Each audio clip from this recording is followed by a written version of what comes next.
Welcome back to the Old Spice Boys podcast. It's the 11th of August 2021. The new Premier League season is almost upon us and the excitement levels are rising. I'm Neil Harmer. Oh, I don't even know what my own name is. It's a good start. Sorry, I'll start again. Welcome back to the Old Spice Boys podcast. It's the 11th of August 2021. The new Premier League season is almost upon us and the excitement levels are rising. I'm Neil Harman, former football correspondent of the Daily Mail. And I'm John Richardson, formerly of the Daily Mail, the Sun and the Sunday Express, and still earning a crust at the Sunday Mirror. The Old Spice Boys is a weekly podcast where Rico and I delve into the week's football stories and share fascinating conversation with some of our favourite people in the game. And we're delighted to introduce our second guest, which is David Platt. Platty, thanks for joining us here on the Old Spice Boys podcast. You follow the game, I know, very, very. Oh fucking hell! I lost that. Wish I'd had that written down. Sorry, me again. Oh, hold on a second. What we have to put up with. Hey, I didn't make a single mistake on the first one. Sorry, nerves. Sam. It's nerves. Okay, no, it's not. It's just gibberish. Right. It says meeting is now streaming live on Facebook. It's not, is it? Is it? Just say it. Yeah, guys, if you want me to, you wanted me to test it. Do you remember this week? So if you want me to do it, great. If you don't want me to do it, just tell me now and I'll cancel it because I'm going to put it onto YouTube as well in a minute. Once you've edited it, obviously.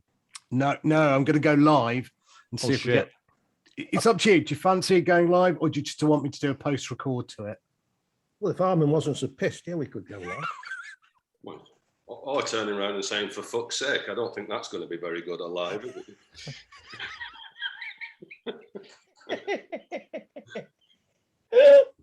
Oh, God, I'm never going to be able to survive this. I'll tell you the truth. Okay, I'll take it off live for now. All right, and we'll do it post-edit. There you go. David, of course, played extensively in the English league. He went and played in Italy, played for England. I need to write this down. Fucking hell, that's gibberish as well. Rico, you try it because you did that very well with Harry last week. Would you say our second guest is David Platt? You carry on and do the introduction. Well, I've got everything down here, but so much of it. Well, just praise it, sub it. It's your mate. You can do it, can't you? Come on, off you go. Oh, just do it simple, Neil. You do it simple. Right, okay. Our second guest is David Platt. It sounds silly if you just say our second guest is David Platt and then stop talking. That's all right. If you come in. Well, you're almost turning around and saying the first question, aren't you? Within just saying an introduction. The introduction doesn't have to be long. Jesus Christ, people have forgotten me. Who most people have forgotten. Yeah. Right, our second guest is David Platt. Platty, who played both in England and in Italy, so he had kind of a foot in both camps during the Euros. And now he's... oh, fucking hell. Outrageous. Okay. Bloody hell. I can't believe this. Anyway, let's go. Second guess today. Platty played both in England and in Italy, so he had a foot in both camps a little bit in the Euros. He was a former assistant manager to Roberto Mancini at Manchester City, and with City all over the papers and social media and everywhere at the moment, they are the real talking point. So, David, obviously we've got the Premier League season about to start. City right at the top of the tree. Just signed a £100 million footballer, Jack Grealish. What are your views on the current situation there? Well, I think, like a lot of people, they've looked at the Grealish signing at 100 million, and everybody's a little bit almost surprised. I think the first 100 million British footballer. But, these are market forces. Straight after European Championship, straight after Jack's on everybody's lips, so to speak. What didn't really figure extensively in the Euros, but when he came on, I think everybody realised that here you had a player that when he got the ball, something could happen.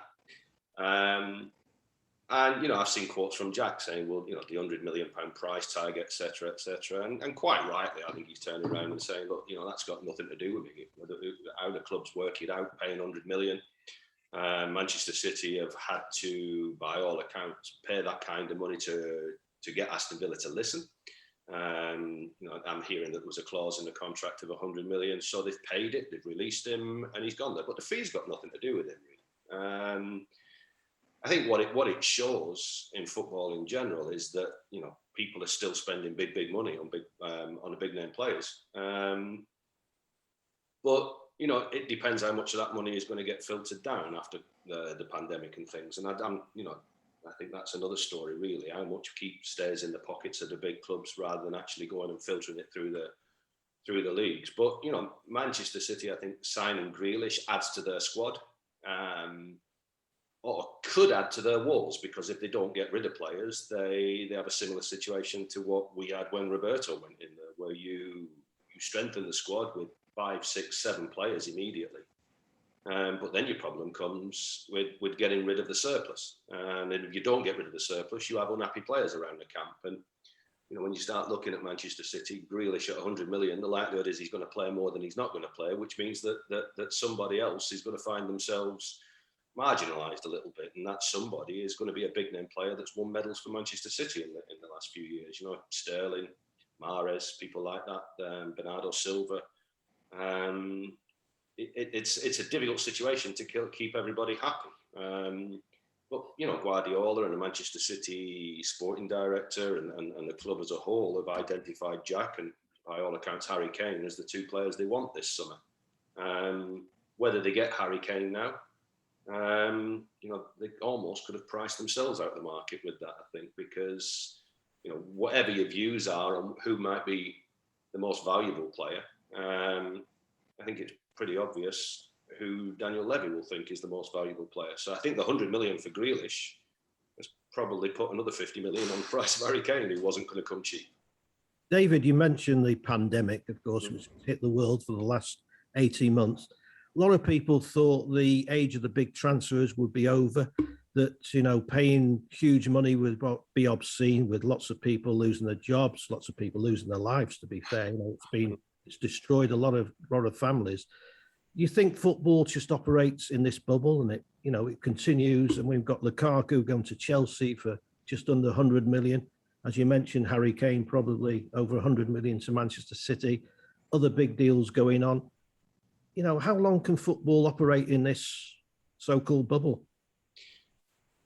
I think it's important to dictate what you mean by football, not what you mean by football, but what we mean by football post-pandemic, because, the clubs that are spending that money seem to be predominantly Premier League clubs, which means that they are probably in a little bubble with the broadcasting revenues that come in, etc., etc. But, if you look at the big spenders of, the big clubs, the power clubs, Barcelona, Real Madrid, Inter, Juventus, PSG, and then, Man United, Chelsea, Manchester City, Liverpool, to a certain extent, although they budget very, very well. Tottenham, Arsenal, you could throw into that as well. It's the Premier League clubs that are spending. Barcelona aren't spending any money. Real Madrid aren't spending any money. I don't think that Inter have got the capacity to circulate that money that they're going to take in from Lukaku, and possibly, Martinez as well going. But that, I think, is going filling holes, filling debts and things. So I think, it seems to be the Premier League and certain Premier League clubs, I think, that seem to live in that bubble. Manchester City, Champions League finalists last year. The Champions League creates exponential revenues for a club, and therefore they've got the ability to be able to go and spend more than the rest. Chelsea similar, just under 100 million for Lukaku. Looks like that's going to go through. Maybe they're in the market for somebody else as well. But again, Chelsea Champions League finalists, and it's that kind of revenue that enables them to go out and spend that kind of money. So I think, it's whether it's be obscene. Again, we just go into what market forces are really to go out and get the best players. The clubs are going to have to pay that kind of money. I just think that there's less buyers out there. Once Manchester United, Manchester City, Chelsea have done their business, so to speak, I just don't see that money getting filtered through for the next recycle. It's going to fill holes. And I think, from that perspective, it'll be interesting to see post-window what the actual accumulated spend was and what the surplus was, because the majority of those big clubs usually operate on a on a negative surplus, and most of them these days, or certainly in this day and age, the likes of Barcelona, as I say, Real Madrid, Inter Milan, Juventus to a certain extent, I think they'll be operating with a positive surplus for the first time in I don't know how many years. You've obviously you know Manchester City so well, David. It's amazing to think that 10 years ago they were still the noisy neighbours. I think you were in your second season just then, and Manchester United were shouting from the rooftops. You and Roberto were trying to put together something very special there. I think people are very fascinated to know what it was like then, just trying to make City a team that was a worthy champion, and what you had to do to try and transform the fortunes of the club. Well, it was, in all honesty, it was Robbie. When I think when Manchester City were taken over by Sheikh Mansour and the Abu Dhabi family, they made their feelings well known that that's what they wanted to do. They wanted to build the infrastructure, they wanted to build the club up, and they wanted to go and sit at the top table, and not just sit at the top table, but eat at the top table as well. Robbie was doing very, very well for himself, to be perfectly honest with you. He sat on a beach earning a lot of money, because in Italy, if you lose your job, they carry on paying you until you get another job for the length of your contract. So you just sat on the beach picking a lot of money up.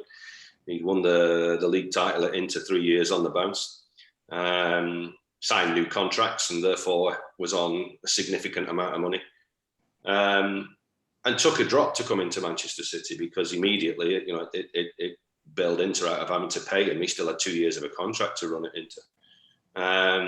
Took less money at Manchester City on the proviso that they were going to go and build very, very quickly. When he spoke to me, he came in the December, I spoke to him then, but it wasn't until the following summer that I joined him. And we were after 7 players, and 7 big name players as well, that were all costing a lot of money. And, at the time it was very, very exciting, because you looked at the likes of people that were coming in. I remember Yaya Touré's first training session. He was the first one back, because I think this was post 2010 World Cup. European Championship. So Yaya Touré was the first one back through the door, so to speak. And I remember his first day on the training pitch and turning around to Robbie and saying, "We better get the other 6 in quick, otherwise this guy's going to leave. He's not going to play with what we've got." He was just head and shoulders above anything else that was on the pitch. And I think one thing that I never realised when he came in was what I just touched on there. That not when he came in, when the 6-7 players came in, is that all of a sudden we had, 20 odd players who'd all been bought in this new era of Manchester City, if you like, the likes of Adebayor, Craig Bellamy, given people like that. And Robbie effectively was going changing 60% of the team. And, the demands that he put on players, et cetera, I think, we all underestimated how difficult it would be for players to move on. So they were still around the training pitch, they were still around the club, they were still fighting for the place, some of them, don't get me wrong, but a lot of disgruntled faces around the place. It became it wasn't the happiest environment there. Robbie he's got an ability to be able to blank that out. He can be hard, he can be ruthless. He's actually very humble. He doesn't like leaving players out and things, but he'll make the very, very difficult decisions. So, with him, it was, let's create the harsh environment. And if they hate me, that's great, because they go out on a Saturday and they hate the opposition a little bit more, and we can go and put them to the sword, so to speak. So, I think that, as I say, it was exciting, and slowly but surely the team evolved, the club evolved. People who weren't in the team did move on to different clubs, either out on loan or they were transferred. And slowly but surely, the juggernaut got moving, really. And, we won the FA Cup in the first year, beating Manchester United in the semi-final. I think it was that year, but not so much that semi-final when everything clicked, really. We actually went to Old Trafford. Do you remember the game when Rooney scored the winner with the overhead kick? And we were 1 each at half-time. hadn't played well. United had put us to the sword at Old Trafford. And we came in at half time and he just said to him, look, if we're going to get beat, we get beat. But we get beat taking our game to them. Why are we frightened? What is there to be frightened of? You know, pound for pound, we believe we're better players than them. Why be frightened just because this is the Manchester United? Let's go out and play with freedom. And, you know, the second half, although we got beat 2-1, as I say, Rooney scored an unbelievable goal. I think that the penny drop, we actually came in the dressing room, having lost the game, but the penny had dropped within the players' heads, I think, and in our heads as well, that actually they couldn't cope with us. You know, if Yaya Toure got going in midfield, he was the best midfielder in the Premier League. If David Silva started to play and create things, then he was the best creative player in the Premier League. And you know what we did, the team had more or less been built, so to speak. But then you know Robbie went out in the following pre-season and bought Aguero. And it transformed us because not only did we have the best midfielder, the best creative player, probably grown into a role as the best centre-half in Vincent Kompany, good players around it as well, but then we actually got the best centre-forward in the league as well, in my opinion.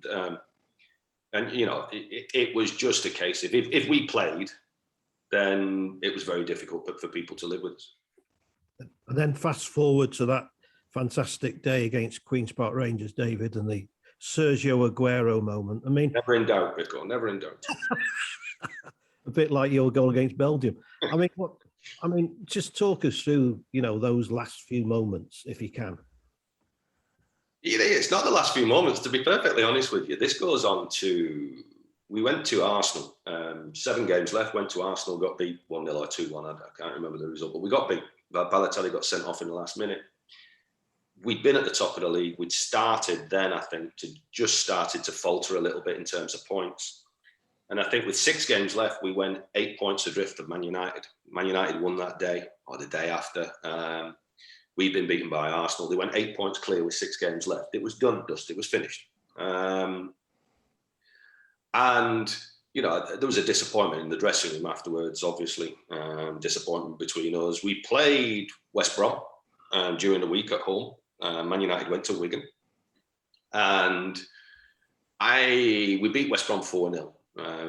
Very, very comfortably. I remember being in the dressing room after the game, and there was still a couple of minutes to go at Wigan, and Wigan were beating Man United 1-0, and we were all crowded around, players, staff, all crowded around a little laptop, looking at the game, looking at the last 2 minutes, and all it did really was say that there's 5 games left, and we're 5 points adrift of Manchester United now. But there was almost a click. That they got beat. United got beat, and it went to 5 points with 5 games. But we classed it as 2 points because we had them to come at Old Trafford. We knew it was in our hands and we could take 3 points. At Old Trafford at the Etihad. So we knew we had that game.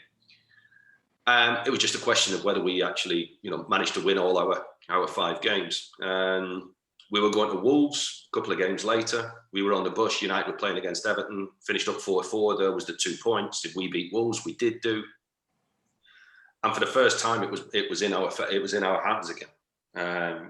We beat United 1-0 at home. With 2 games left, got to go to Newcastle and got QPR at home. And it was quite euphoric after the United game. Sir Alex actually came in for a glass of Robbie's nice red wine. He got the nice red wine out for Sir Alex, but you know, and he said, "You're winning now." And then the day after, reality sets in. You've got to go to St James's Park. You've got to win a football match at St James's Park, which we duly did. And, you know, we had a week then where we had to beat Queen's Park Rangers at home. They couldn't live with us. And we didn't actually play that bad that day, you know. It was just a strange fate. My worry was that we wouldn't unlock them. You know, I think they needed a point to stay up. Bolton were at Stoke. And, you know, Bolton had to win at Stoke. But I just thought, well, you know, maybe they can defend for 90 minutes and we don't score a goal. And Zabaleta scored with about 5 minutes to go just before half time. We went 1-0 up. I thought that was it then. And the second half was just so surreal because we didn't play well, found ourselves a goal down, found ourselves 2-1 down, found ourselves playing against 10 men when Joy Barton got sent off. And it was over. And I can actually remember looking at the clock, and Robbie was out in the technical area, not coaching, not doing anything, just stood there because what could he do at that point? You know, it was just a case of throw the ball in. Let's see what we can do. And I can remember looking over and thinking, he can't be there on his own when this full-time whistle goes out. But equally, there's not much point in me going out into a technical area when, what am I going to say? What can I say at this moment in time? So I sat down thinking, okay, I'll watch the clock and I'll go out there and stand with him. Stand with me buddy, really. Stand with me mate. Because it must have been a very, very lonely place. And Dzeko scored from the corner and we jumped up and we were delighted. And then immediately the cold reality set in that that's not good enough. We needed another. And, you know, I can still picture the goal in my mind. It's an amazing finish from an amazing player, to be perfectly honest with you, because a lot of players would have snatched at the first one, but he took the extra touch. Scores the goal and that's it. You know, not people haven't really done it. I think there's about 90 seconds left when the referee blew his whistle that day.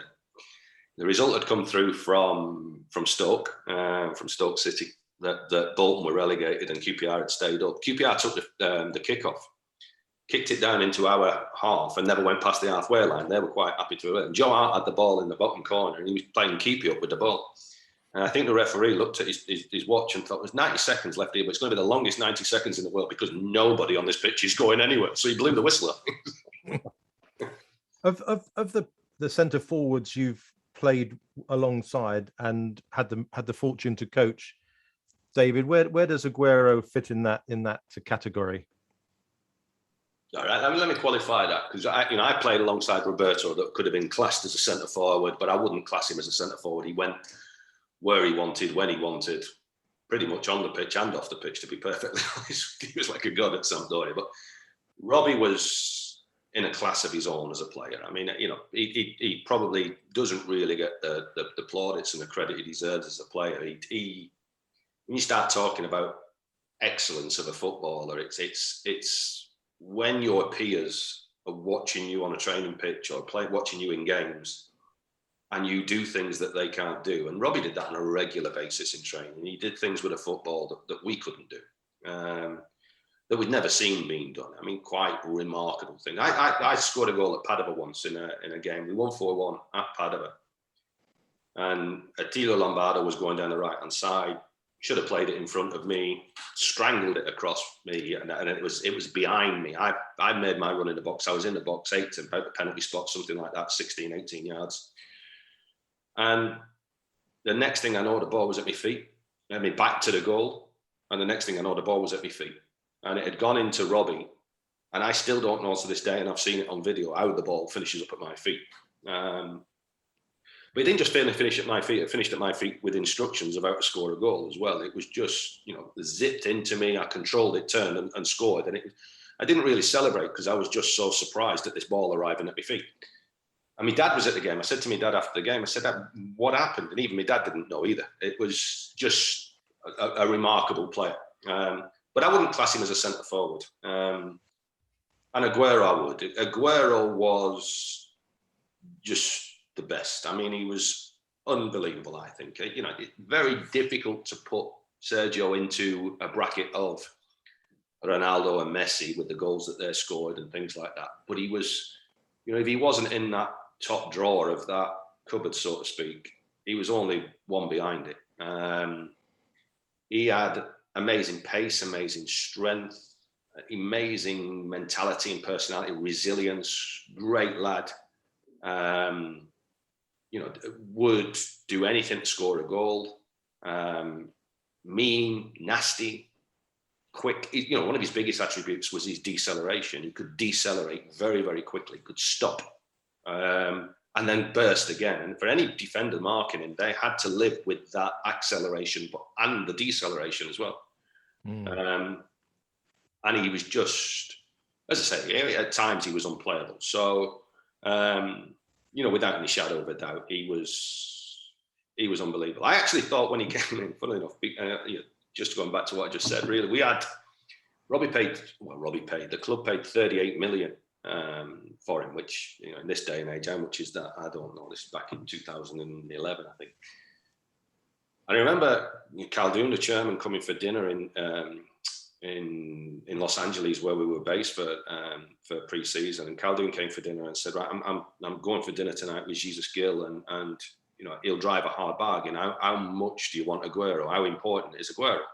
And Robbie said he's vital, 100%. He's vital. Caldoun came in the morning, right? Okay, we've got him. We paid 38 million. We've got Aguero. And he came back. He'd been in the Copa America, and I didn't really put two and two together at that time. But he came back pre-season, joined in training for 2 weeks. I thought we're going to get sacked with this. We can't even put him on the pitch. I mean, he's not quick. He can't finish. He doesn't look interested. And we played the Community Shield game against Man United at Wembley. And we were leading 2-0 at half time. United got it back to 2-2. There's about 2 minutes to go. No penalties. The managers had agreed, the Premier League had agreed no penalties. No extra time in that game the week before the season. So it was going straight to penalties. I said to Robbie, let's get Aguero on. Let's see if he fancies a penalty. He said, yeah, good idea. Turn around. You go on for a penalty. In my Italian, his Spanish understanding of it, but we could understand each other. And he just shook his head and said no. And I thought, oh my God, not only can he not play, he's not got no balls either. He's not going to go and take a penalty either. And I was just sinking down. As it goes, Nani scored, so we got beat 3-2 in the game. We never did it. Friday night, we played Swansea, opening game of the Premier League season. Swansea had just been promoted. Brendan Rodgers is Swansea. They kept the ball, kept it really, really well. We were 1-0 up, 71 minutes, well, about 67 minutes on the clock. 1-0 up, the game absolutely far from done. And Robbie turned at me and went, get Aguero warmed up. And I'm thinking, you must be absolutely mental. We can't put him on this pitch. I mean, it's not with this long to go. Like, are you serious? Yeah. Get him on. All right, fair enough. So we're getting warmed up. I'm going through the set pieces with him as slow as I possibly could to try and really just negate how many minutes he was going to have on this pitch and thing. And he went on after 71 minutes, he went on, and it's the best 19 minutes of a debut I've ever seen in my life. He scored 2, made 1, and it was like, where's that come from? It was just exceptional. But then he went on. I mean, he's an exceptional player, but also an exceptional lad as well. David, you set the ball rolling with the Premier League titles for Manchester City. Now there seems to be an obsession for the Champions League, and of course, that bridge is still to be crossed. Now, the present incumbent, Pep Guardiola, as you know, has almost spent £1 billion on new players and still hasn't got there. Do you think the pressure is on him, especially this season, to finally deliver? I mean, arguably he delivered last year. Arguably he delivered in a sense that Manchester City got to the Champions League final. It didn't go well for them. They got beat by Chelsea. But there's no pressure. It's on every top manager, I think, to actually succeed. I think one thing is, Pep will know that himself. He'll know that, it's all right going to Bayern after Barcelona and winning 3 successive leagues, but, Bayern have won the last 10 or something like that. So it's just matter of fact, really. And he's come to Manchester City with the spending power that they've had, and he's won the league and he's won trophies at Manchester City. So from that perspective, he's been successful. But it's no secret of the fact, I think Pep will want to win the Champions League. I think, Manchester City, it'll be an obsession, but they'll still want to win the league. But it very much is that the league gets boring for the supporters as well in that sense, Yes, you want to win it, but you want to win that Champions League. And having got so close last season, they'll want to go one better this year. I think, arguably, I don't know we don't know how long this pandemic is going to affect football clubs and their spending power.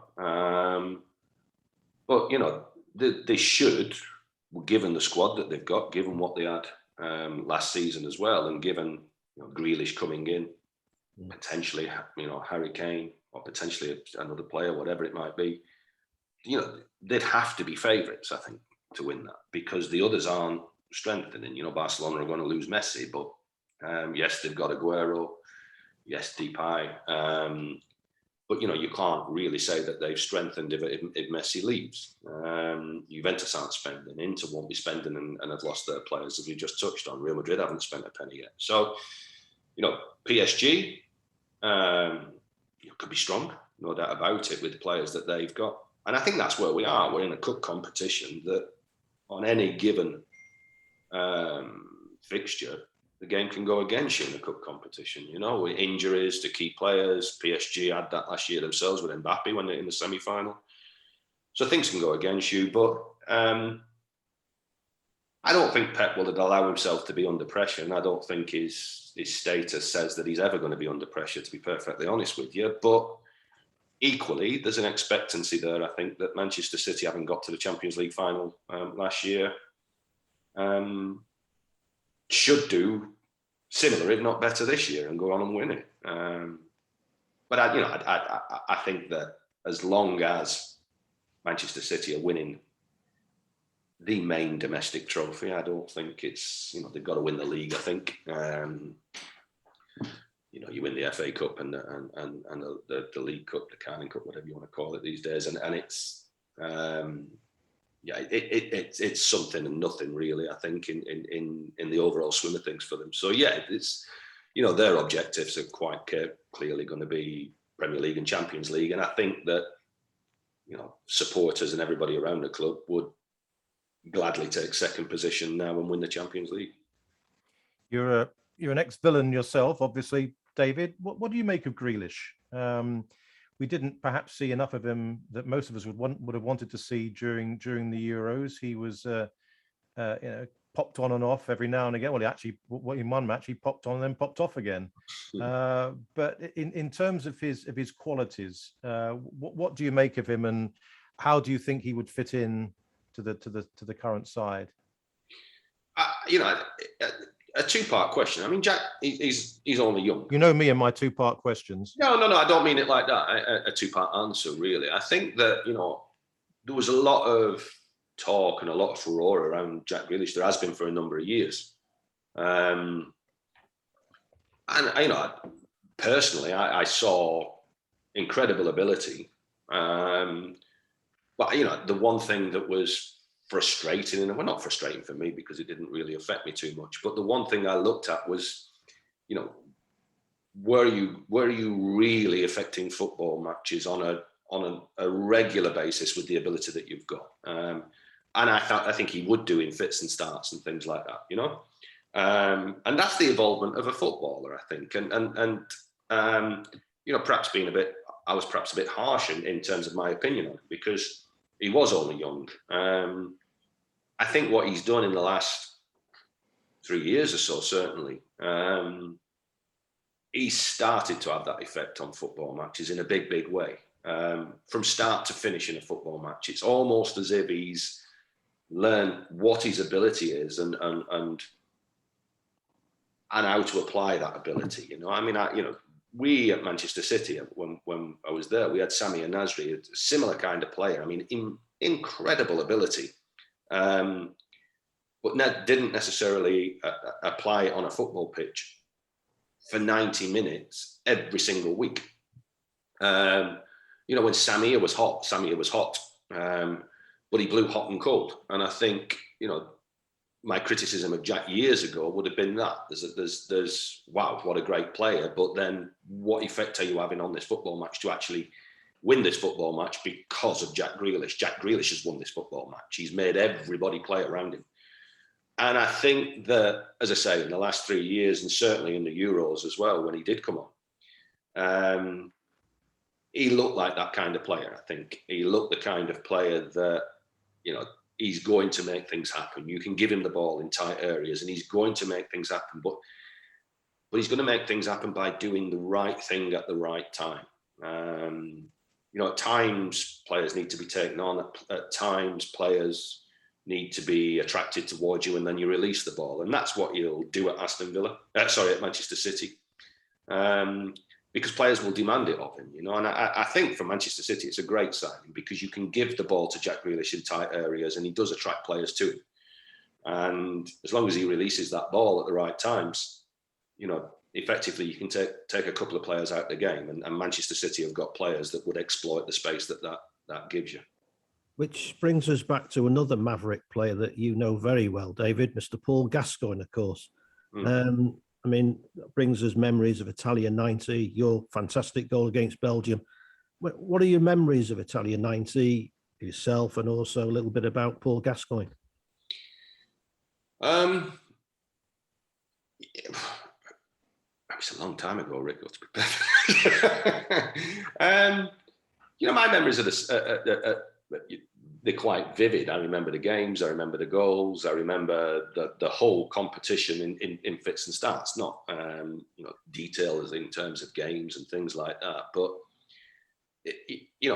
a 4-week, 5-week campaign, if you like, in terms of when you're training before, etc., had turned my life on its head, really, because I was a squad player. There's no doubt about it when I went, I was just delighted to be in the squad. I can look back now and having a coach's head on, sometimes you think, being able to play a striker, being able to play midfield, being able to score a goal, it fits that you would be a squad member, really. I don't know whether I'd earned it in terms of ability and in terms of games I'd played, but for England. But having picked squads, international squads for tournaments, I can quite see why a player like me would have been in the squad. And equally, I was surprised to be on the bench. But again, with a coach's head, I can see why I would be, not necessarily to go on and change a game in a tactical fashion, but if a goal needs to be scored, then David Platt can go on and he's got, he doesn't need 20 minutes to play into the game. He needs a minute type thing, because that was my forte, if you like. I could go on and sniff goals out. Yeah. But then, it flipped around so quickly after that goal, because there's a clamour for me to play.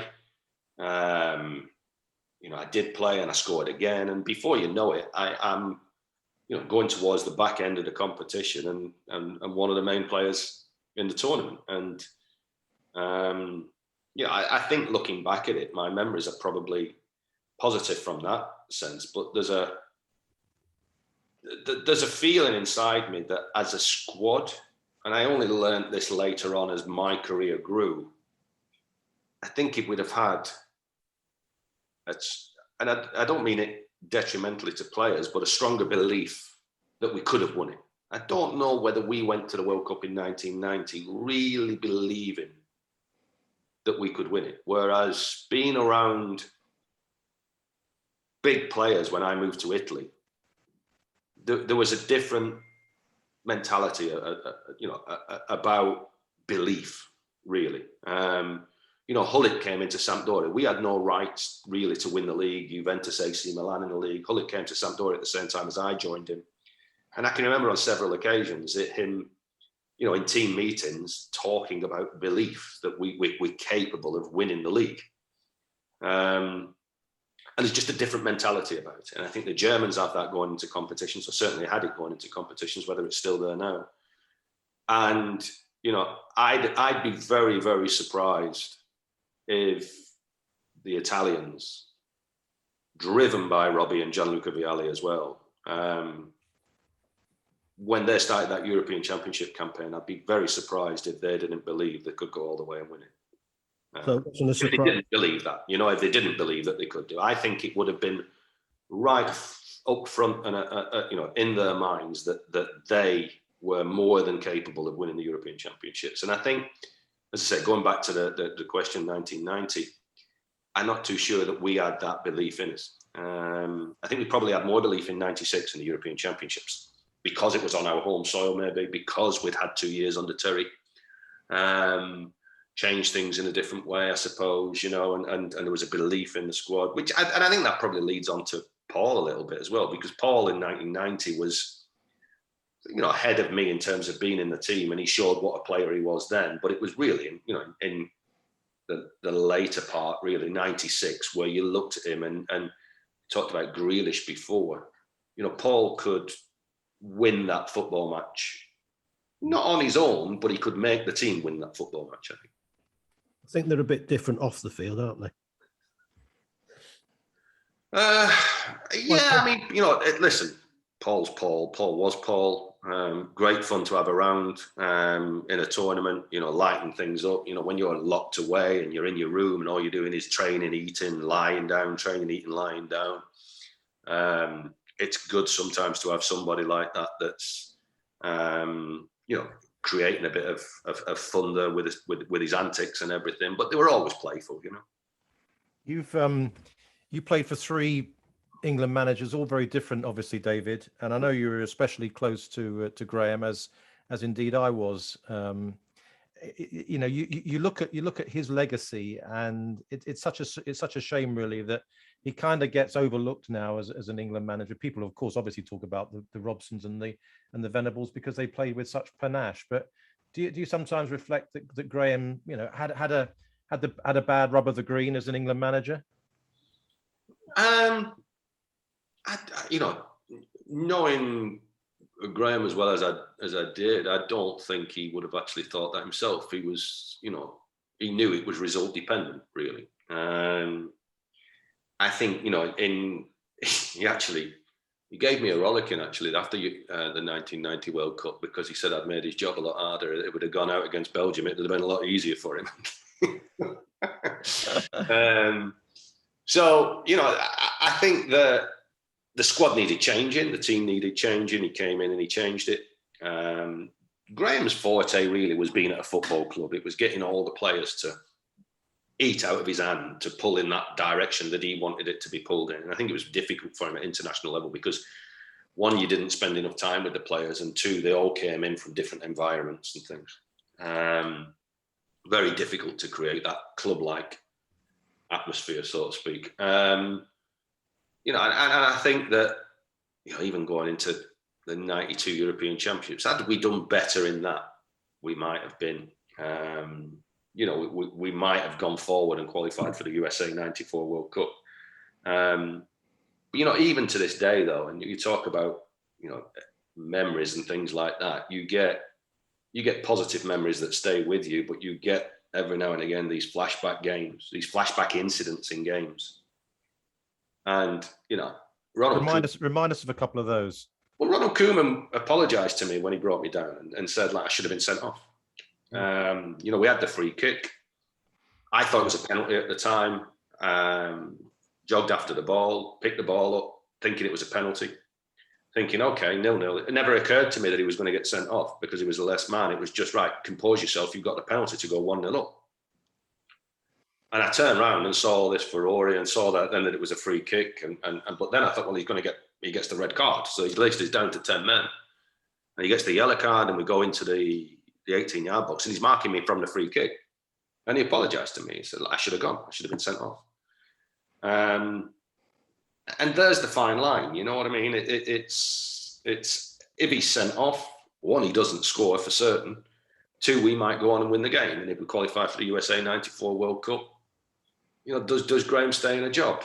I don't know. But if Graham stays in the job, then Terry doesn't come in pre-Euro 96. So, it is what it is. And as I say, it's all results dependent and we didn't qualify. And therefore, I remember Graham ringing me up and saying, look, I'm going to resign. My position's become untenable. And I was disappointed because I had, from 1988, when I joined Aston Villa and met Graham Taylor, I'd had 6 years with him, basically, at club and then international level. And he was, exceptional in what he did. David, you've had an exceptional, playing career. Talk about playing for 3 clubs in Italy, blah, blah, blah, Aston Villa. Then, of course, you won the League and Cup double with Arsenal under Arsene Wenger. They must have been great days for you. Yeah. I mean, listen, my career was not organic in any way. It exploded. I went to Crewe Alexandra, started scoring goals, went to Aston Villa, we got promoted. I found myself in an England B squad, then in an England squad, then 1990 World Cup. Before you know it, I'm being transferred for $5.5 million to Italy, living in a different culture. And this is all happening 1 year after the other. And I went to Italy and it probably looked on the face of it like a strange decision to go to Bari for a lot of people. And I held out there. Bari had made big noises to take me. I held out for a long period of time. I wasn't certain that Bari was the right club for me at all. But what quickly became apparent was that the other Italian clubs that were interested in me as a player weren't necessarily going to take the plunge with a British player at that time because British players hadn't settled very well in Serie A. And I took the view that if I got the contract closed up in the right manner, going to Bari for 12 months, for one season minimum, effectively made me an Italian player. It effectively put me on their shores and told them that I could settle in Italy, that I could be a force in Italy. And, so when I went out there to Italy, it was imperative that I learned the language. It's imperative that I did everything to be a success in Italy and not be an archetypal British player, so to speak. That's what the thought process was, that is he going to settle?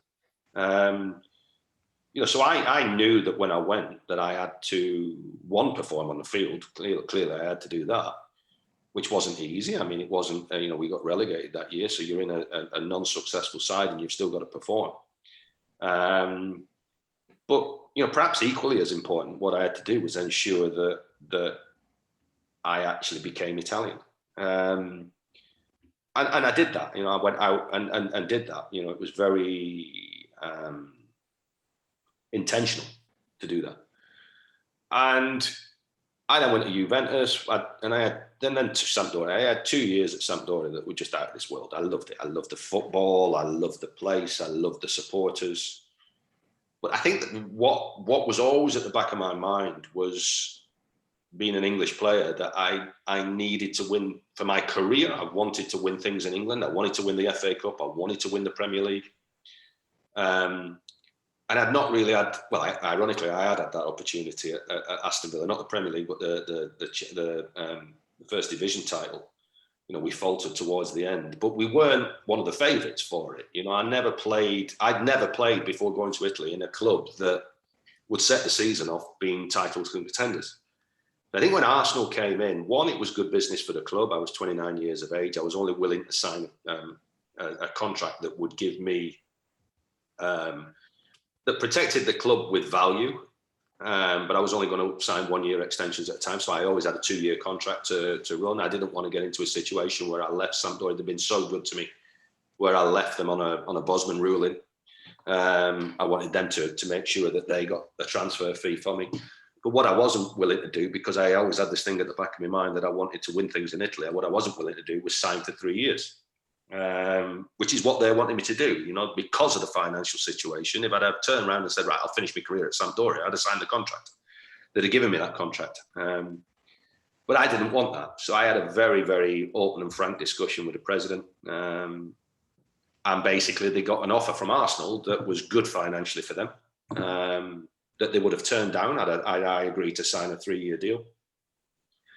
But I looked at it at that time, and I think what I'd always done, and we go back to me going to Italy and me being intentionally having to do the things off the field to make me appeal, give me some appeal for the other clubs, for the bigger clubs.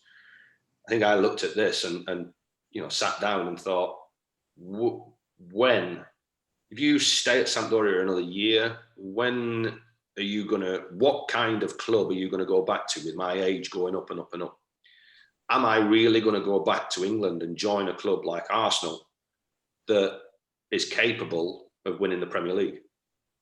And the answer was maybe another year, and maybe I could still get a big club back in England, but it was only a maybe, it wasn't guaranteed. And I had this thing in my hand of being able to go to a very, very good club that had an opportunity to go on and win the Premier League, which was something that I wanted to do.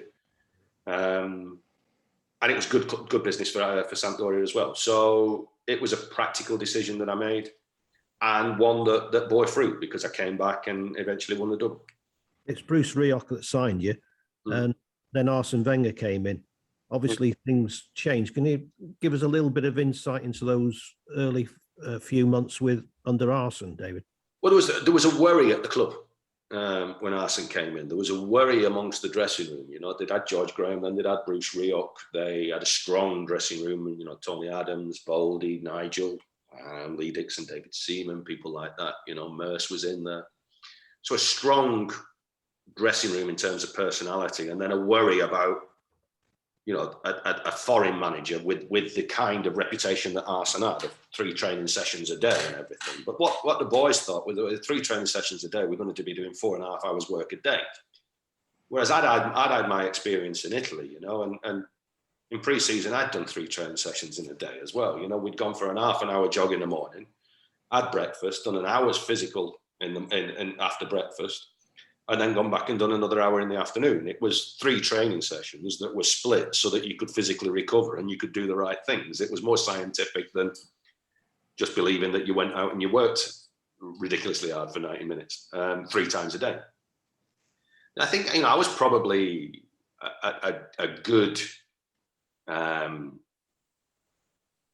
foil, I suppose, you know, a good player to have for Arsene, in that sense that I wasn't worried at all, because I'd come out of having 4 years under continental managers, and this wasn't going to be any different. And it wasn't any different. I mean, Arsene was very scientific's the wrong word, because it conjures up things, but he, you know, things were to the clock. Things were thought out to the infinite detail. You know, you'd be playing an 8v8 at the end of training that's almost designed for a bit of fun, and it'd be 4-all. And if the clock went, the clock went. That was it. It finished 4-all. And the boys are, well, surely we're playing net score wins. That competitive edge comes out. Surely we're playing not net score wins. No, we're going in. What's going on? You know, you have players leaving the training pitch like with that competitive edge of, well, if you just walked out and drawn 4-all in an 8v8 that's just for fun or something like that, you know? But that's the way that Arsene was. And, you know, he brought a new nutrition regime in, where the way that we had our pre-match meal, what we ate and when we ate it. And, you know, I remember Nigel Winterburn turning around and saying, he said, I can't run with it, with all the food I'm having. I can't run. I'm used to my pre-match meal being 2 poached eggs on toast. I was like, well, go and tell him. Do you know? And I think there's almost this fear of, well, if that's what he says, that's what it is. And, you know, Nigel goes and says, boss, I just don't feel I can run on the chicken and the pasta and the crudities beforehand. You know, the only thing that never came out was the cigars and the brandy. To be honest with you, 3.5 hours before a game. And Arsene looked at him and said, well, order 2 poached eggs on toast then. What's your problem? It's something I brought in because I think it's a benefit for everybody, but it's not for everybody. If that's the way that you are, then that's the way that you are, you know? So, you know, we used to stretch after training sessions and things like that all the time. You know, it was real, well thought out, everything. You know, once a month a guy had come over from Monaco and give us almost, you know, give each player like a full MOT. And the day afterwards, you weren't allowed to train. You know, it was probably unheard of with a lot of players, you know, because what Arsene was saying was, no, this massage, this therapy that you're having on a Tuesday is part of a training regime, and it's actually taking a great deal out of you, so therefore you rest on the Wednesday. So there was a lot of science-based process that went into it, but it can't argue that it didn't prove dividends, you know. Clearly, David, one of the major debating points of the summer was Euros, and you were one of the assigned penalty takers in Euro 96, and I know you've got quite a fascinating story about the preparation for that. And on the back of that, perhaps a little thought or two about what happened to us in the final and how you would have, how you viewed that. Oh, well, I think first and foremost, what you got to qualify is that no matter what you do and how well you prepare for a penalty shootout, things can go against you. You know, that's just the way it is. I don't conform to the idea that the facts are there. We've probably got, as a nation, a bad record in penalty shootouts. But that doesn't mean that individuals haven't been successful in penalty shootouts. And, you know, I think, my son actually did a little bit of stats. I think there's me, Shearer, Harry Kane and Piercy, I think, since 86 or something like that have been involved in 3 penalty shootouts in major qualification for European Championships or World Cups, you know. And Harry's got 3 out of 3, I've got 3 out of 3, Shearer got 3 out of 3, Piercy's got 2 out of 3, which means that between us, I'm sure that there's some insight that could be gained as to, what our process was. Not what we did and how we took a penalty and where we actually placed a penalty, but it's that mental side of, it's not just about the placing of a penalty and the taking of a penalty. It's the actual ability to be able to do that and focus on the job in hand, that is the only job, that there's nothing else that's going through your mind. And that's easy for me to say on this program, on this podcast, but, maybe there's some kind of alignment with stories that could be beneficial for players that have been and will be involved in penalty shootouts during their careers. I think, my first one, and just to go on to those mental stories in a way, I think, I was a penalty taker. I took penalties for every club I've been at. I've taken penalties. The only one that I never took any penalties at was Juventus, but you weren't getting the ball off Roberto Baggio anyhow. So, but I class myself as a penalty taker, and I was a successful penalty taker. Yes, I missed a few, but not many. My ratio's good. So when, 1990 World Cup, I'm on the crest of a wave, and it goes to penalties in the semi-final against Germany. When the manager says, Bobby Robson, who wants a penalty? For me, I have to put my hand up, because maybe the phrase is wrong, who wants a penalty? I don't think many people want a penalty in that situation, but who's prepared to take one? I'm more than prepared to take one, because it's almost a slight against me if I don't. I'm a penalty taker when there's no pressure on it, but too much pressure here, so therefore I'm not taking it. That just doesn't come into the equation. So my hand goes up now. But my hand had gone up in the training session. Yes, I'll take one if I'm still on the pitch, no problem whatsoever.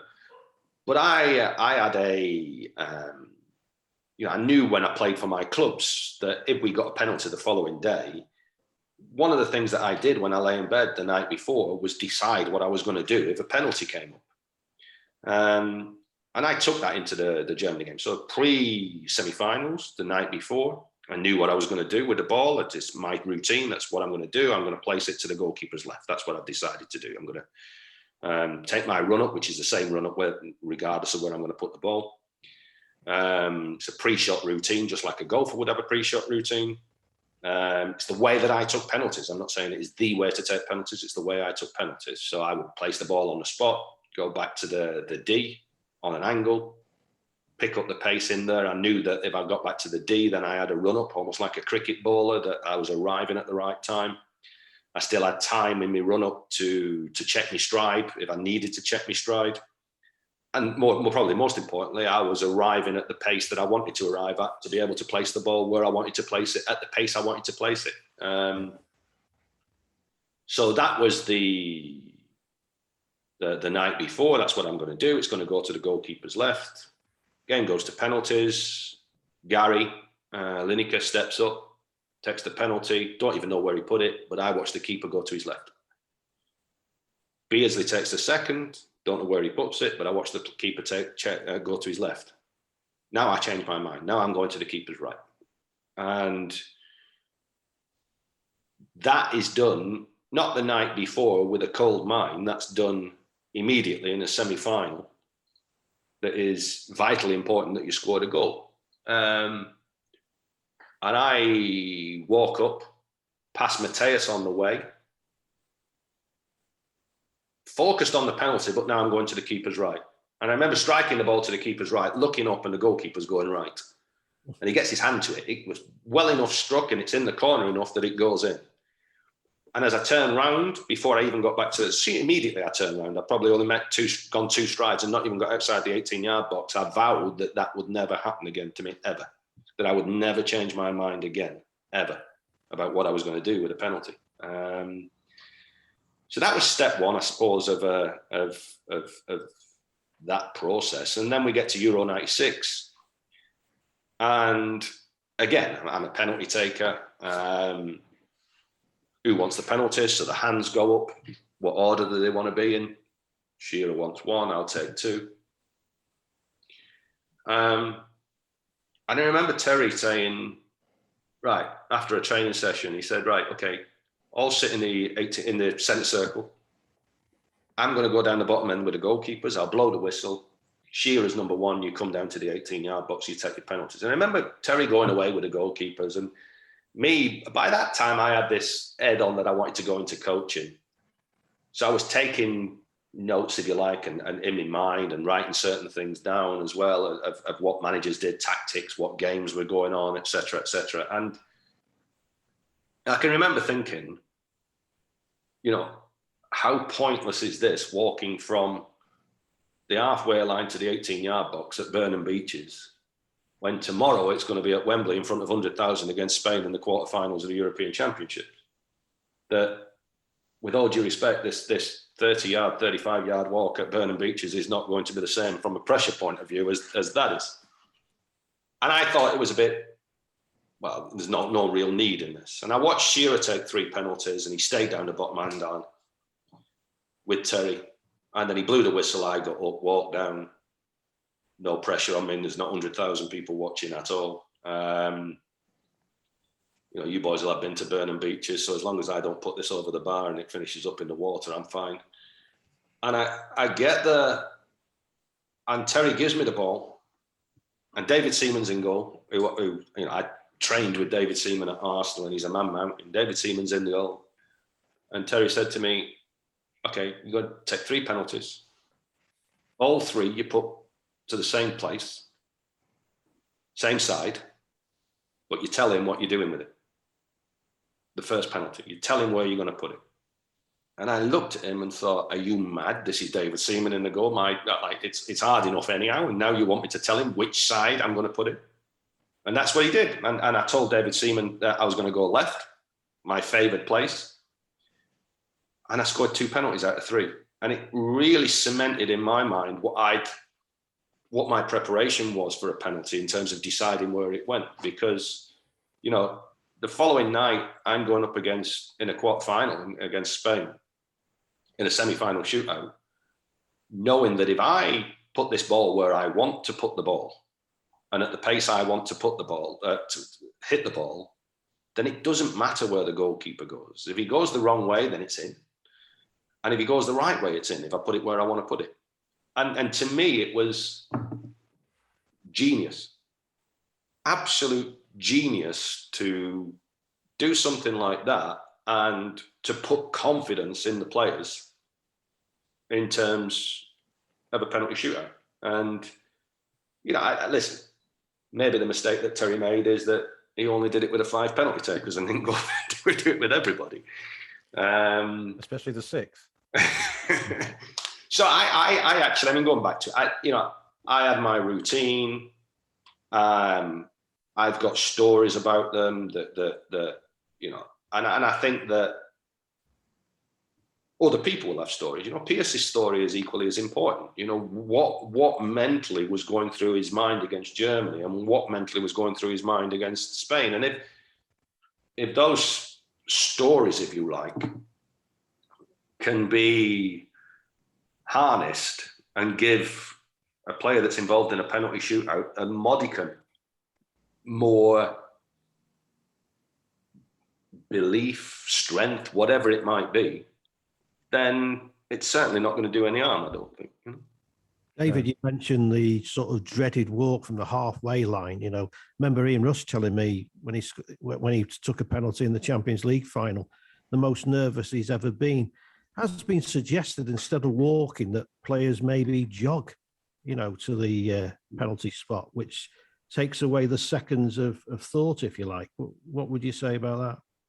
I'd say that what you need to do is control the moment. If controlling the moment is jogging, then jog. If controlling the moment is walking, walk. If controlling the moment is dancing, dance. But you have to control that moment. You have to control that whole episode that's in front of you. The walk from the halfway line, the getting the ball, the placing the ball. I had penalties, not in shootouts, but I had penalties at playing for my club where I do go through all my routine, turn around, go back to the D, and the goalkeeper would walk out, pick the ball up, bounce it, and put it on the spot. And I used to think, well, okay, that's fine, but now I'm going back into my routine. I'm going back, I'm going to pick that ball up. It's me that puts the ball on the spot, not you, because I control this moment. the referee in a penalty shootout blows the whistle. That doesn't mean that you've got to set off and run immediately to take the penalty. It means that that's your prompt, that now your moment has come. But you don't have to be nervous. You don't have to think, I've got to get it over with quickly. It's your moment. So, as I say, I think that there are certain data that will show you where a goalkeeper's not going to save a penalty. And I actually, as it goes on to another point, that I think that goalkeeping coaches are going in depth with their goalkeepers with the penalty shootout should actually be very, very prominent in the coaching of penalty takers in a penalty shootout for the outfield players, because it's reverse engineering it almost. But to me, it's just about controlling that moment. So I'm not saying that there is one way to take the penalty: jog up, walk up, this, that, and the other. If you're Rushy, if he's nervous going up, taking a final championship, I can understand that. But if you're nervous, it means that you're not controlling the moment. I have to say that in my 3 walk-ups in penalty shootouts, I never felt nervous at all. I just had an ability to control the moment. Brilliant. While we've been on, David, the Messi situation is now un-Messi. It's he's definitely signed for PSG. Incredible, really. I mean, the emotions of him leaving Barcelona, the tears at the announcement were really heart-rendering. And now there he is at another huge big club. How much does that kind of turn the tide very much in PSG's favour, Champions League wise? Do you think in the season to come?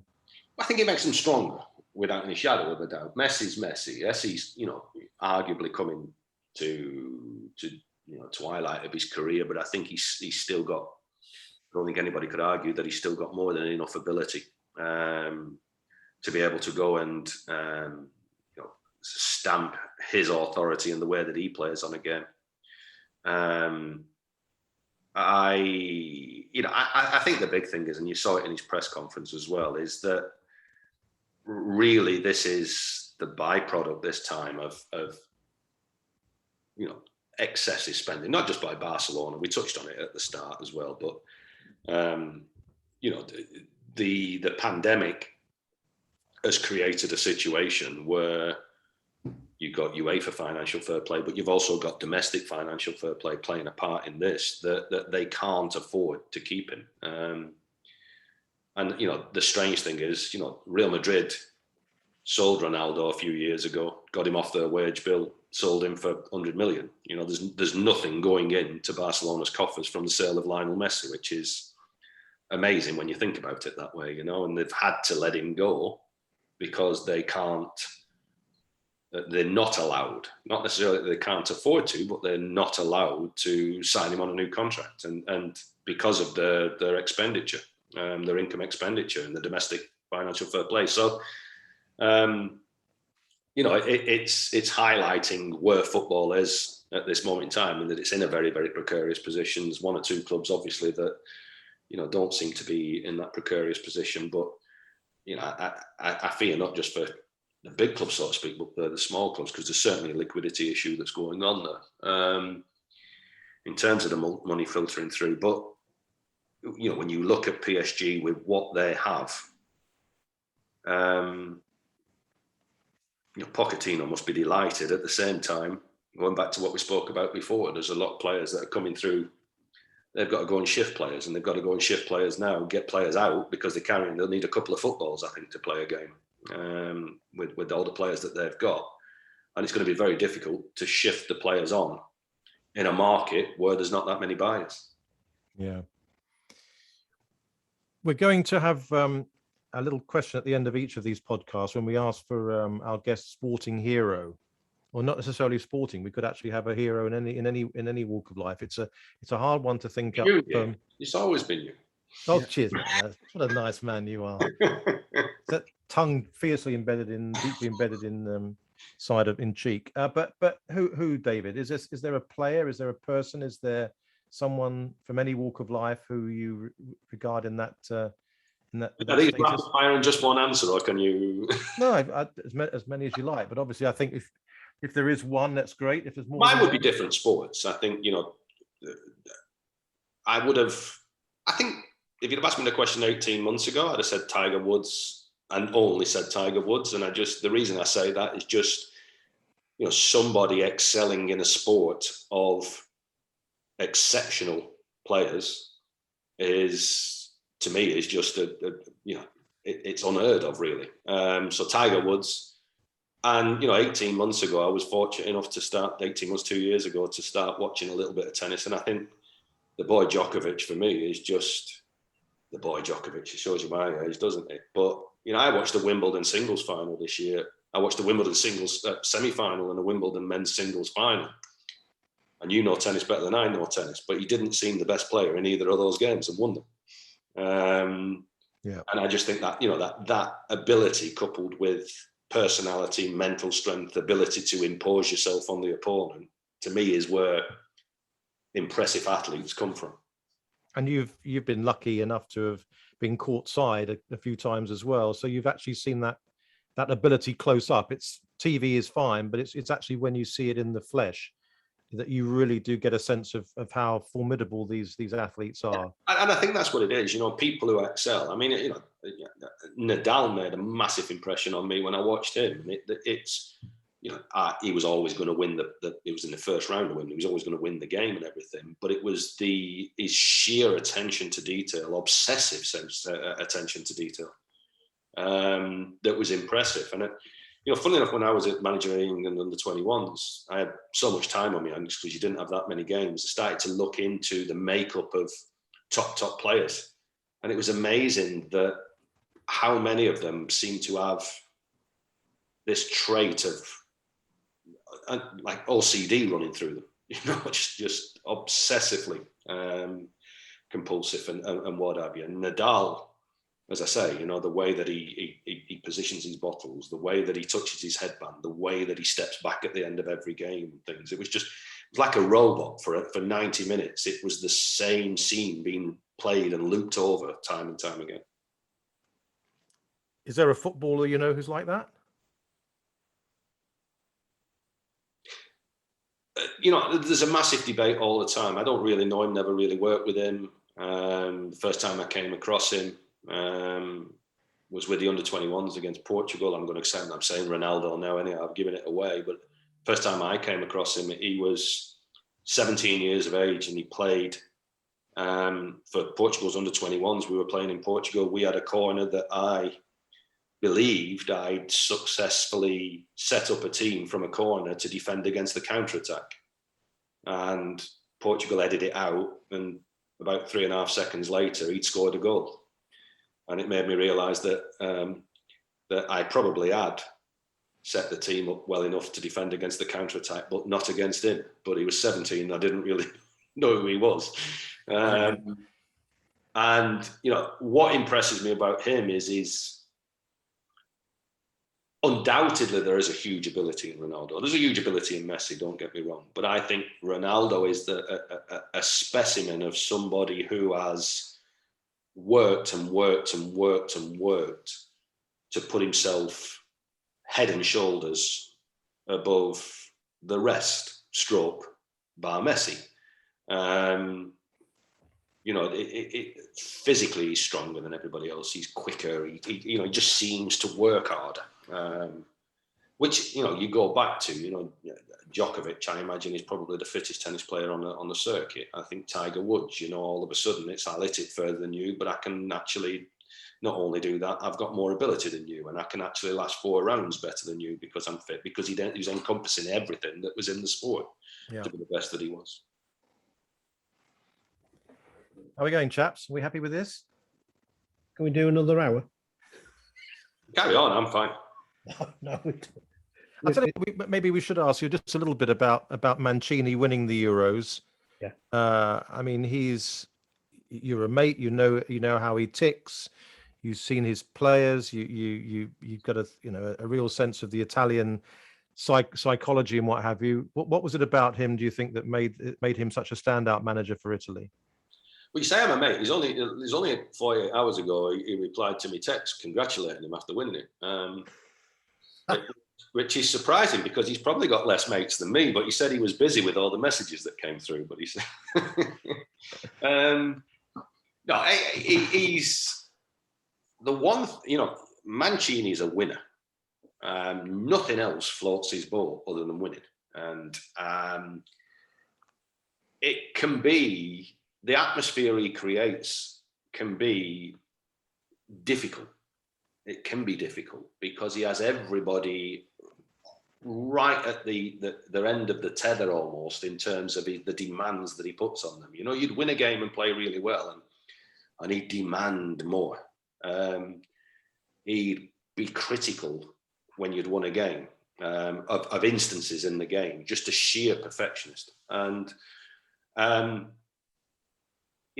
when he first took the Italian job, I thought, I'm not too sure international management is for you, because a little bit like Graham, he needed that day-to-day involvement to shape the team how he wanted to shape it. Often, the boys might be bored in training sometimes because he would be incessant on his defensive stuff, and he would just boom, boom, boom, boom for half an hour, 40 minutes. Stop. No, move over, do this, do that. I actually thought, as I say, when he took the international manager's job, he's going to find it difficult to impose his way on players that are coming in from Juventus, Roma, Atalanta, Napoli, AC Milan, Inter, because he's not going to be with them long enough, a little bit like Graham, that I mentioned about Graham Taylor before. And then actually, ironically, during the European Championships, I saw the camaraderie that seemed to be there between staff and players. And I thought, do you know what the probable benefit he's got at international level that he didn't have at a club is that when he upset people, which he did on a frequent basis, he'd upset players on a frequent basis, they either conformed to the way, at international level, they either conformed to the way that he is shaping this team, squad, mentality, belief, preparation, or you can stay at home with Roma or Atalanta or Napoli. I don't have to call you. And I think that's the benefit that international management has given him, that if there is a player that isn't channeled in his direction, then he's not protecting an asset in any way. It's literally, well, okay, I'll not call you up, I'll call somebody else up. Yeah. And I think the one thing that came out of me, and I think, funny enough, I was at the butcher's yesterday and I was talking to the butcher about it, that they were the best team. They opened up the European Championships. You boys will know, I can't remember who they played against now. Was it Turkey, was it? Or, yeah, I think it was. Yeah. They opened the European Championships, first game of the European Championships. And they looked a good team. Do you know what I mean? It was all of a sudden pandemic, no games, on a good record, everybody talking about England and different clubs, nobody traveling so much. But it was a real statement, I thought, that first game, because they didn't half look a good team. And I thought that they carried that more or less all the way through the tournament. I thought that every time they played, they looked the team that was going to be the team that could win the European Championships. Yeah. They had little dicky periods, little periods where perhaps they didn't play as well. The game might have gone against them. But I think that's where, Robbie came to the fore a lot as well. The one thing he was never frightened of was changing something. He wouldn't dwell on something at all. He had he could almost go into this maverick mind of his and see things. It was almost like things would come to his eyes. He wouldn't talk to you for a couple of minutes and things would come to him and he would change it. He'd have such belief in that, I need to change this. And I think he showed that in the European Championships a few times. I think he, certainly in the final, I think he never bottled it. We went ahead after 2 minutes. Now, knowing Robbie knew that the game hadn't taken shape at that point. He knew he'd never do anything in the first 10 minutes. He'd never really worry about it because he felt that the game needed to settle down and take shape. And he just stood there looking $1 million like he does, and let the game unfold, and then slowly but surely just tweaked a couple of things, and before you know it, they're dominating possession, dominating territory, etc., etc. And I think he did that in a few games. So I think it doesn't surprise me in the slightest that he has created a winning team, because that's what he does all the way through his career. It's what he's done. Do you feel, David, he might have unfinished business in the Premier League, that we might see him back here in a couple of years' time, maybe? I'll tell you what I do think. I think that in the world of media and speculation that goes on in the media, I'm absolutely amazed that he's not been linked with clubs over the last 5-6 years in England. When you look at the CV, when you look at what they did, and I think, you know, when we left City, when he left City, and everything, you know, a lot was said about the environment, the atmosphere, the way that he was around the place with players and things like that. You know, I know Robbie, I know him, and a lot of it is, as I say, there's a ruthless nature to him, there's a hard nature to him, but it's born out of the fact that the only thing that is important for him is winning. But he's very humble, very shy almost off the field. But it amazes me that given big clubs that have gone through certain things and changed managers, that he just never seemed to be, all right, he might not get the job, but his name just never seems to be linked with anywhere. I think that's about to change because of what he's done in the Euros. I think with what he's done and how he looked and how it was in the Euros, I think that will change now. I'd be very, very surprised if he didn't do the World Cup in Qatar, because you want that on your CV. It's only 14 months away, so why not? But after that, if they do well, it wouldn't surprise me in the slightest if he was then looking to get back into management. And I don't think he'd come back for unfinished business. I think he would come back because he thought he had a chance of winning somewhere.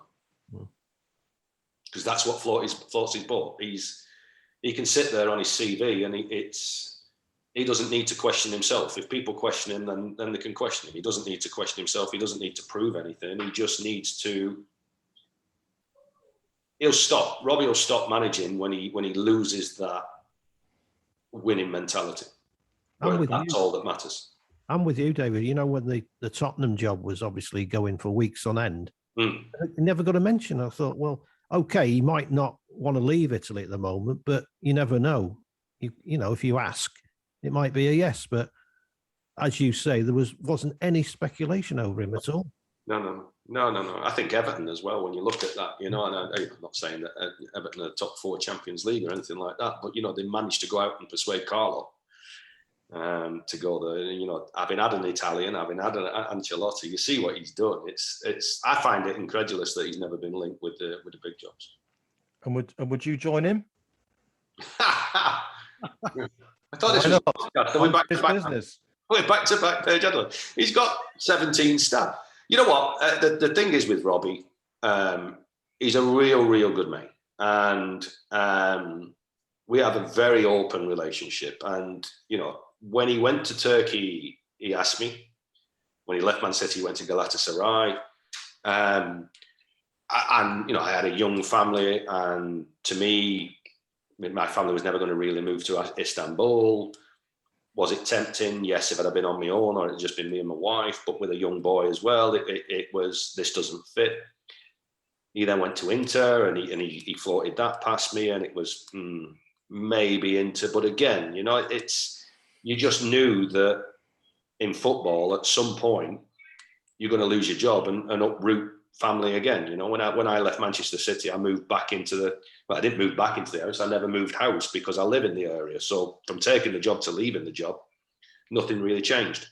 And then he went to Zenit, and you know, he was a little bit more controlled at Zenit with who he was allowed to take. But I'd already said no to the Turkey job, so you know, that never came about.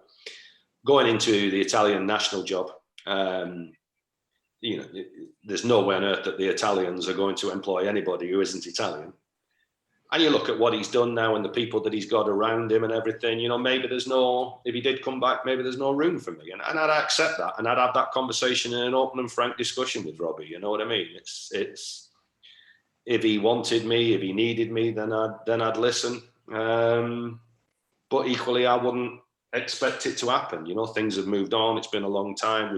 We will still remain big mates. Brilliant. That's great, David. I think we probably overstayed our welcome. After that first glitch, after the initial. Well, about 50 minutes because you spent half an hour fucking it up. You've done well over an hour. No change there then. Oh God, that was great, fascinating. I'm glad you told the penalty story because I know we chatted about that, and I just thought that was for anyone who loves the game and is fascinated by the psychology of it. I just think that was just brilliant. Are you not doing any media work, David? If I can help it, no. He wants to talk to the likes of us all the time. Brilliant at it. Yeah, but what I don't, John. I'm not interested in boosting my profile or anything like that. I'm quite happy in my world. I'm quite happy with my life as it is and things like that. And I don't have social media. I don't need to boost my profiles to get on TV to earn money, to do anything like that. And the more I'm out of it, the more I just think, I don't really need it. You know what I mean? I get asked to do things and I turn them down. It's sort of, I'm doing this because Neil asked me to do it and things like that, and it's good fun. I enjoy it, but I don't need a PR company pushing me out there and getting me on TV and doing this, doing that, doing the other. So it's just nice to have the best people on the TV, and doesn't always happen. Not go down that road, Andrew. That's another podcast. Yeah, exactly. Great, sir. Well, Sam's happy, yes? It's